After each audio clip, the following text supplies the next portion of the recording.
I got married thinking I'd found my forever person, but somewhere between year 3 and year 5, my wife Grace turned into someone I didn't recognize. I'm Dean, 36, project manager at a tech company in Chicago making $85,000 a year, never cheated, never gambled, never did anything that would make a reasonable person walk away. But apparently being a good husband wasn't enough. The change crept in slowly like mold behind the walls. You don't see it until the damage is done. Grace started spending more time with her friend Monica, this divorced woman who seemed to have made hating men her full-time job. And suddenly, every conversation felt like I was being cross-examined by a prosecutor who'd already decided I was guilty. Her mom didn't help either, always calling at dinner with comments about how her friend's daughter married a doctor or how her neighbor's son-in-law bought a boat. Subtle digs that made it clear I wasn't measuring up. The bedroom went cold first, not all at once, but in stages, like someone turning down a thermostat until you're shivering. She'd come to bed later and later, always with her phone, always with some excuse. And I tried to be understanding because that's what you do in a marriage, right? But understanding turned into weeks, then months, and every time I tried to initiate anything, even just holding her hand, I got the same cold shoulder, the same heavy sigh like I was some burden she had to tolerate. Monica was over constantly, at least 3 times a week, and they'd sit drinking wine and talking in those low voices that would stop the second I walked in. I'd catch snippets, complaints about husbands, about men, about how women deserve to be treated like queens. Grace started parroting these ideas, making comments about emotional labor and mental load, terms I'd never heard her use before, casting me as the villain in some story I didn't know I was part of. Her mom would video call during dinner, and Grace would spend 40 minutes talking while our food got cold. And when I'd suggest calling her back later, I'd get accused of being controlling. Work became my refuge, which is sad, looking forward to the office because at least there people treated me with basic respect. At home I felt like I was constantly walking on eggshells, never knowing what would set her off. I started noticing things, how she'd light up when her phone buzzed, but barely acknowledge me walking through the door, how she'd spend an hour getting ready to meet Monica, but wouldn't bother changing out of sweatpants for me. How our credit card had charges from stores I'd never heard of while she complained we had no money for anything fun. My brother Jake lived up in Wisconsin. We'd talk monthly, and he'd been asking me to visit his place on the lake, said I seemed stressed, but Grace always had some reason why I couldn't go. Then came that night in late April that changed everything. I came home around 7, tired but in a good mood because I'd just closed a major deal that would mean a $5,000 bonus. I walked in expecting maybe we could celebrate, go to that Italian restaurant she liked, have a normal conversation like we used to. Grace was on the couch with her laptop, didn't even look up when I said hello. I told her about the deal, about the bonus, hoping this good news would break through whatever wall she'd built. She said that's nice, eyes never leaving the screen, tone suggesting it was anything but nice. I took a shower, came back in comfortable clothes hoping the evening would improve. I sat down next to her, left respectful space between us, and after a few minutes I put my hand on her leg. Nothing inappropriate, just a simple touch, the kind of thing married people do. She jerked away like I'd burned her. "Don't touch me," she said, voice flat and cold. I pulled my hand back, confusion washing over me, asked what was wrong. She finally looked at me, and the expression on her face was disgust. "I have self-respect," she said, emphasizing each word. "I'm not just going to let you touch me whenever you feel like it." The words hit me like a slap, not because they were loud, but because of how casual they were. How easily she'd turned a simple gesture into something dirty and demanding. I asked what she meant, kept my voice calm. She rolled her eyes, closed her laptop with force, stood up, and said she was going to bed. "You can sleep in the guest room tonight," she added. "I need space." Space from her husband, who worked 50 hours a week to help pay for everything. Space from the man who'd never raised a hand to her, never insulted her, never given her any reason to treat him like a stranger. I didn't follow, didn't argue, didn't beg. I just sat there feeling something inside me crack. Not my heart exactly.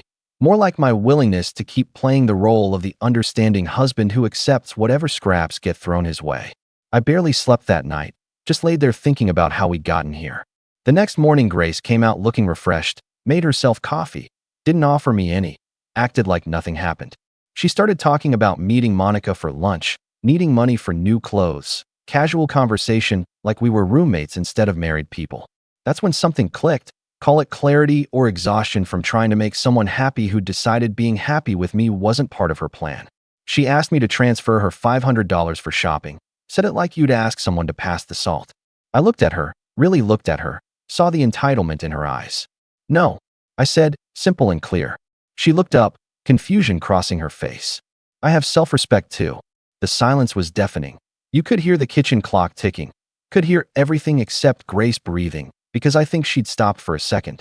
Her face went through 5 emotions in 3 seconds: confusion, shock, anger, disbelief, and finally this cold mask. She asked what I just said, voice quiet but dangerous. I repeated myself slower. I said no, I have self-respect too, and I'm not funding a lifestyle for someone who treats me like garbage in my own home. She laughed, not a real laugh. One of those bitter sounds people make when they can't believe what they're hearing. She told me I was being ridiculous, that $500 was nothing, that I was supposed to support her. I stayed calm, told her support goes both ways. Respect goes both ways. I wasn't going to be her personal ATM while she couldn't even stand me touching her. That's when she really lost it, started yelling about how I was controlling, manipulating her with money, just like every other man. I didn't yell back, just stood there letting her rant while I finished my coffee. When she ran out of steam, I told her I was going to the gym, then to Mark's place for poker night. She demanded I cancel, said we needed to talk. I told her we could talk tomorrow, grabbed my keys, and walked out while she was still mid-sentence. That gym session was the best workout I'd had in months. Every rep felt like I was lifting off years of resentment. Every mile on the treadmill felt like I was running away from the person I'd become, this meek version of myself who'd forgotten he had a spine. Poker night at Mark's place was supposed to be my escape. Just me and 4 guys I'd known since college, sitting around a table with chips and beer. Mark lived 20 minutes from me, had a proper poker setup, and these nights happened twice a month like clockwork. I showed up around 8, feeling lighter than I had in weeks. The guys were already there: Mike, Tom, Steve, and Mark, all good people who'd watched my marriage slowly suffocate me. We played a few hands. I was actually winning, the conversation flowing easy, normal stuff that made me remember what it felt like to just be a person instead of a punching bag. Then around 9:30, my phone buzzed, a text from Grace asking where I was, when I'd be home. We needed to talk. I ignored it. 10 minutes later, another text, more demanding, telling me to come home now. I put my phone on silent and focused on the game. That's when I heard the knock on Mark's door, not friendly, aggressive pounding that made everyone look up. Mark answered it, and I heard Grace's voice before I saw her, loud and sharp. She walked into the dining room with Monica right behind her, both dressed like they were heading to a club, not crashing a poker game. The energy in the room died instantly. Grace looked at me with this expression of triumph mixed with anger, like she'd caught me doing something terrible instead of just playing cards. "We need to talk," she announced, not asked, like everyone else was just scenery in her personal drama. Monica stood there with her arms crossed, nodding along. I stayed seated, didn't jump up, didn't apologize, just told her I'd be home later, we could talk then. That wasn't good enough. She started going off about how I was ignoring her, being childish, needed to grow up and face our problems instead of running away. The guys were all staring at their cards, clearly uncomfortable. Grace kept talking, her voice getting louder, saying things about our private life that had no business being aired in front of my friends, complaining about how I never listened, how I was selfish. Monica chimed in with supportive comments about how men always do this, always avoid real conversations.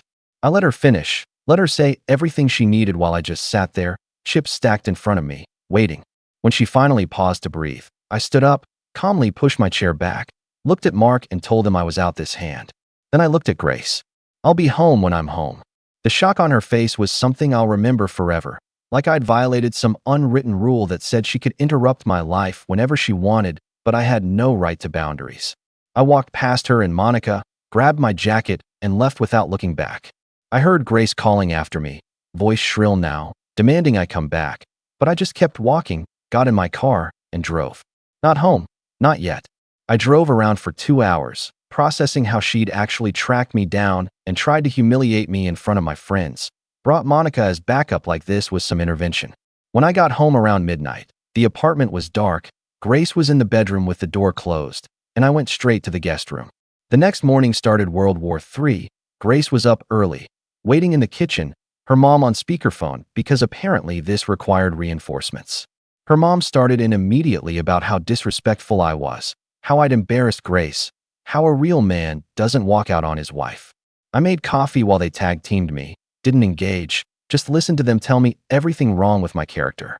Grace demanded I apologize, said I owed her that much. I told them I had nothing to apologize for, that I was allowed to have friends, allowed to have time away from home, allowed to exist without constant supervision.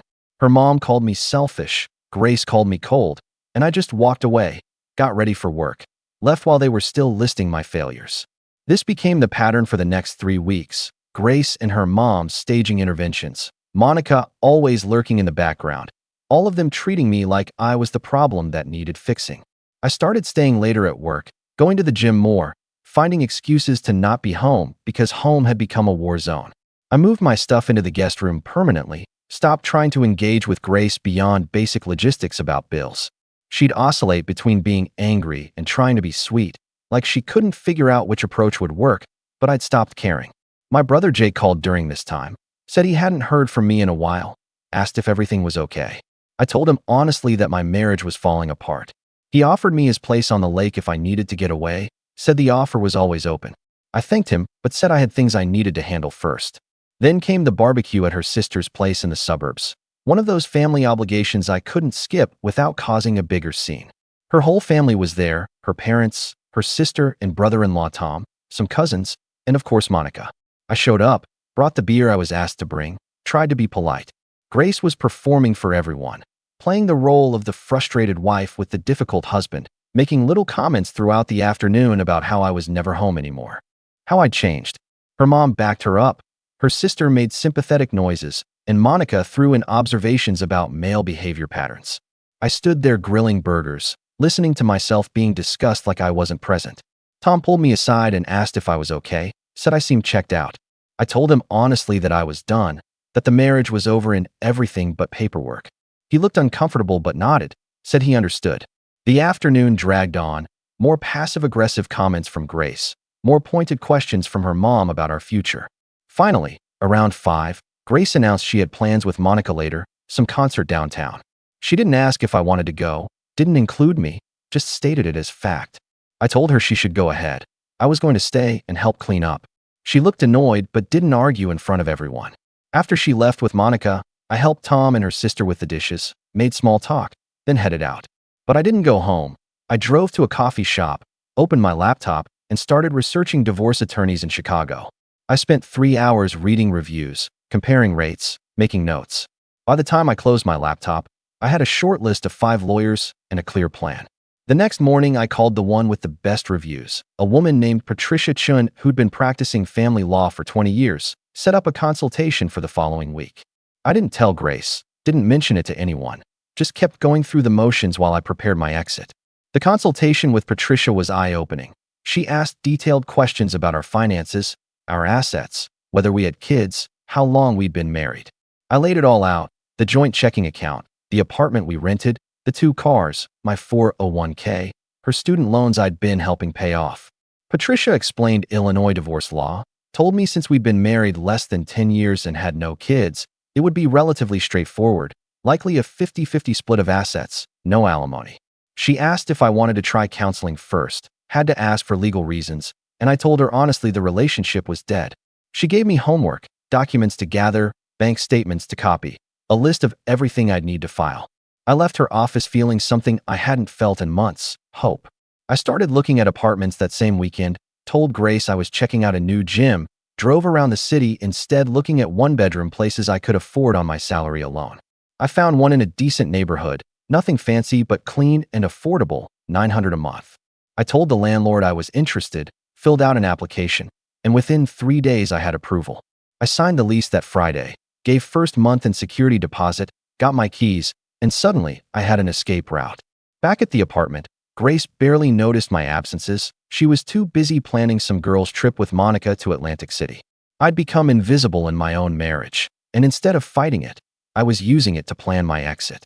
I started moving things slowly, took a carload of clothes and books to the new place while Grace was at work, another load of kitchen stuff, my laptop and documents, piece by piece dismantling my presence from our shared apartment. The Friday before I was planning to serve her papers, Grace's mom showed up unannounced, let herself in with the spare key, found me in the guest room packing the last of my clothes. She stood in the doorway horrified, demanded to know what I was doing, whether I was leaving. How dare I even think about abandoning her daughter? I told her calmly that I was organizing my things, that Grace and I were having serious problems she was well aware of, and that she should probably knock before using that key, or better yet, give it back. She went off about family and commitment and how my generation gives up too easy. I just kept packing while she talked, didn't argue, didn't explain, just let her waste her breath while I folded my last few shirts and sealed the box with tape. I served Grace the divorce papers on a Tuesday morning in mid-June, had a process server deliver them while I was at work so I wouldn't have to see her reaction. My phone exploded around 17 missed calls before I finally answered, and her voice was something between screaming and crying, demanding to know what I'd done, how I could do this to her, whether this was some kind of joke.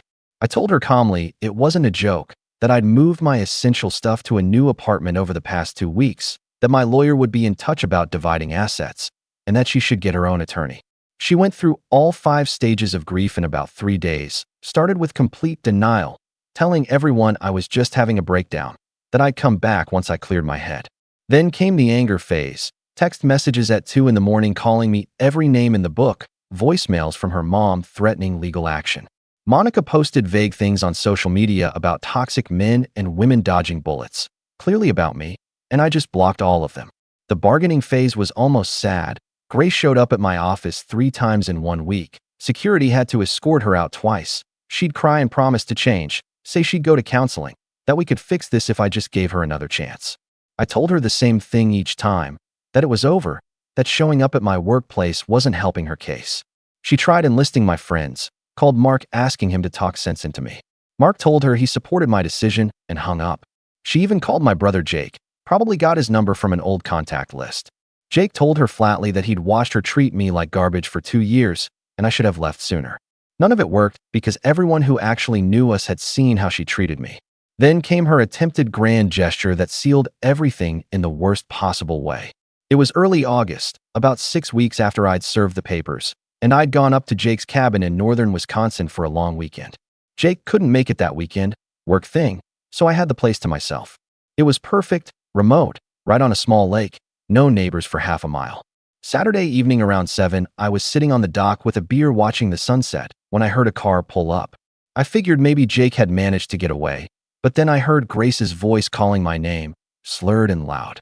She came stumbling down the path toward the dock, and I could tell from 50 feet away she was drunk, fully drunk, stumbling over roots and rocks, barely keeping her balance.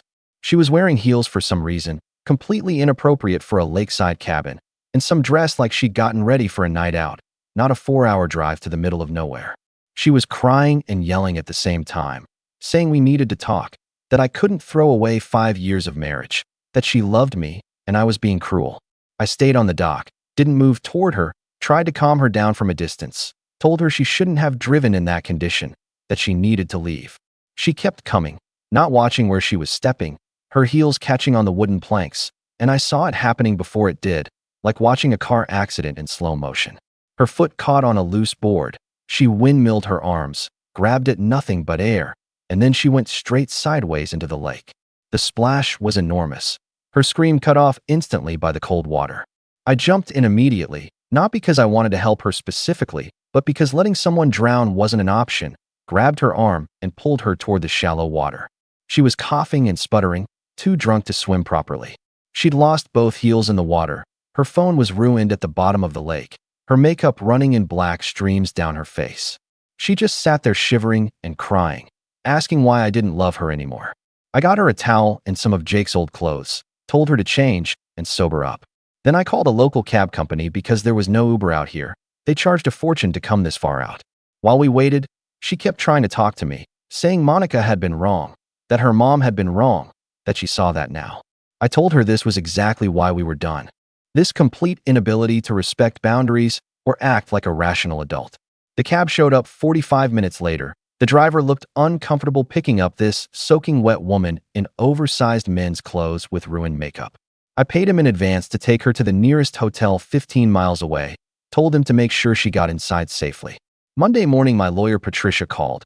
Apparently someone at the lake had seen the whole thing, Grace showing up drunk, the yelling, her falling in the water. Jake had mentioned it when he came up the next day, said if I needed a witness statement, he could probably get one. Patricia said this could help our case significantly, showed a pattern of instability and harassment. The divorce moved forward quickly after that. Grace had no grounds to contest it, no evidence of wrongdoing on my part, and no energy left to fight. We met once for mediation in late September, divided everything 50-50 like Illinois law required. I kept my car and my 401k. She kept hers. We split the furniture, closed the joint accounts, and that was it. The judge signed the final papers in early November. About 7 months after that night, she told me not to touch her, 7 months after she said she had self-respect. Last I heard, Grace was living with Monica, working some entry-level position at a bank, making around $40,000, spending her weekends posting inspirational quotes about strong women on social media. Her mom still sends me occasional emails with subject lines like "You'll regret this," and I delete them without opening them. I'm in my own apartment now, 1 bedroom with decent light and a view of the city. I have my poker nights back twice a month. I hit the gym 5 times a week, and honestly, I've never felt more at peace. My friends say I look younger, happier, like someone lifted a weight off my shoulders, and they're right. I spent 5 years trying to make someone happy who decided being miserable with me was more satisfying than being happy alone. Grace wanted respect. She got it. I respected myself enough to walk away. Sometimes the best thing you can do for a marriage is end it. And sometimes the person who claims they have self-respect the loudest is the one who understands it the least. I learned that self-respect isn't about controlling someone else or making demands. It's about knowing your worth and not accepting less than you deserve. And the day I finally learned that lesson was the day I took my life back. What do you think about this story? Let me know in the comments. Drop a like, and don't forget to subscribe for more real-life stories.